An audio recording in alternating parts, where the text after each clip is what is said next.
எனக்கு தெரிஞ்சு நான் பார்த்த வரைக்கும் பொறுமையின் சின்னம் அப்படின்னு சொன்னோம்னா அது சரவணன் சார் முக்கியமான ஆளாக சொல்லணும். சத்தம் போட்டு சிரித்து கூட நான் வந்து பார்த்ததில்லை. அந்த அளவுக்கு ரொம்ப அமைதியாக இருப்பார். கோயிலுக்கு போய் சாமி கும்பிட்ற அளவுக்கு பவித்திரமாக சினிமா தொழிலில் வந்து அவர் ரொம்ப நேசிச்சு வந்தவர்.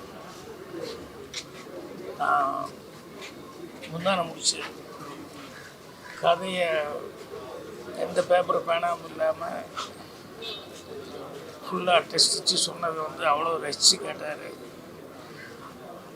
அது எந்த பேட்டியாக இருந்தாலும் எல்லா ஃபங்க்ஷன்லையும் அதை திருப்பி திருப்பி சொல்லிட்டு இருப்பார். அது அவர் ரசித்ததை விட அவர் வந்து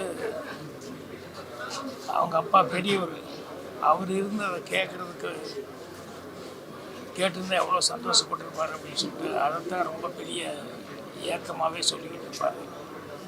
ஸோ என்னுடைய பர்சனல் லைஃப்பில் நிறையா சுக துக்கங்கள் எல்லாத்துலேயுமே வந்து அவர் தோல் கொடுத்து நின்றுருக்காரு. நான் இந்த படம் எடுக்கும்போது அந்த ஏவிஎம் சகோதரர்கள் அவங்க 3 பேர்த்துக்கிட்டையும் அவங்களுடைய பழக்க வழக்கங்கள், அவங்க கேரக்டரு, அவங்க அடுத்தவங்களுக்கு கொடுக்குற மரியாதை, இதெல்லாம் பார்க்கும்போது எனக்கு அவர் பெரியவர், எந்த அளவுக்கு ஒரு குடும்ப தலைவனாக இருந்து இவங்களெல்லாம் இவ்வளோ பொறுப்போடு வளர்த்திருக்காரு அப்படின்னு அவர் மேலே மிகப்பெரிய ஒரு மரியாதை எனக்கு வந்து அவர் சந்திக்க முடியலைங்கிறது பெரிய ஆதங்கமாக இருந்தது.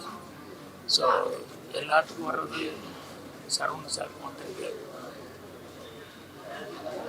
சினிமா இருக்கிற வரைக்கும் சினிமா சம்மந்தப்பட்டவங்க எல்லாருமே இன்றைக்கும் தினம் ஒரு ஏதாவது ஒரு விதத்தில் வந்து இவங்களை வந்து உதாரணம் சொல்லி முன்னுதாரணமாக பேசிக்கிட்டு இருப்பாங்க.